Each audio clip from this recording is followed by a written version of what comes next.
Zay ny amin'indro fa ato ato dia karakara hetsika ny le pousse fitness ity hetsika ity dia natao indrindra ampiala volo no anaovana fanatanjahantena amin'ny alalan'ireny karazan-dia antsoina hoe zumba irony iarahana izy io. Maro ny fandaharam-potoana ao anatin'izany araka ity fanampana zavana ity. Tonga tokoa ny tenanay mampafantatra antsika fa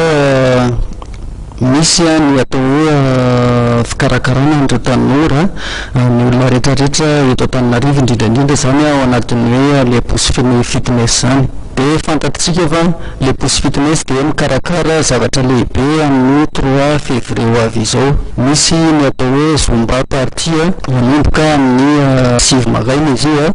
dia mitsahatra kely hatramin'ny 12 eo dia misy indray ny tapany hariva manomboka amin'ny 2 hatramin'ny 4. Tsara ny mampafantatra antsika fa misy ny participation kely izy izay kanefa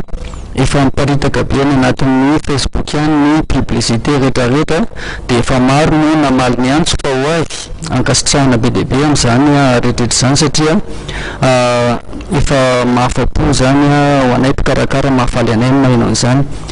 Eto ihany koa dia tsara no fantatsika fa izay mbola tsy mahafantatra fa amin'izany le pousse fitness zany ankoatran'izany hoe zumba partie karakaraina ny 3 février zany dia misy ihany koa ny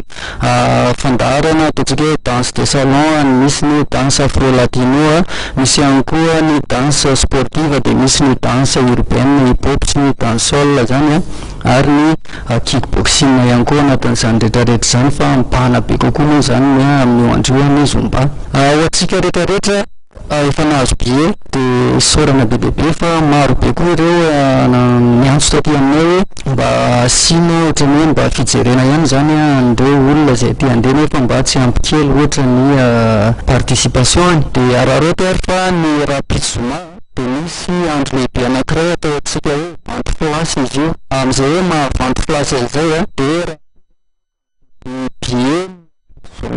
rapide any misy an'io eny tsara raha ohatra mividy billet anao zany na ticket ny azoma manomboka amin'ny 20 ka mandra-paharovan'ny andro dia mahazo remise 50% be zao zany hoe mienatra amin'ny 5,900 lasa 5,000 ariary fotsiny zany le participation amin'io fa ny sabotsany kosa dia verina normal ihany le izy. Dia araroty ary tongava daholo fa ny valala tsy indro mandram-bavady fa dia izay efa vonona daholo ny coach professionnel rehetrarehetra efa vonona daholo ny andraytsika rehetrarehetra fa dia tongava daholo tsika amin'le 3 février le rapitso le vente place azadino. Ho an'izay tsy mahafantatra n'le toerana misy an'le pousse fitness zany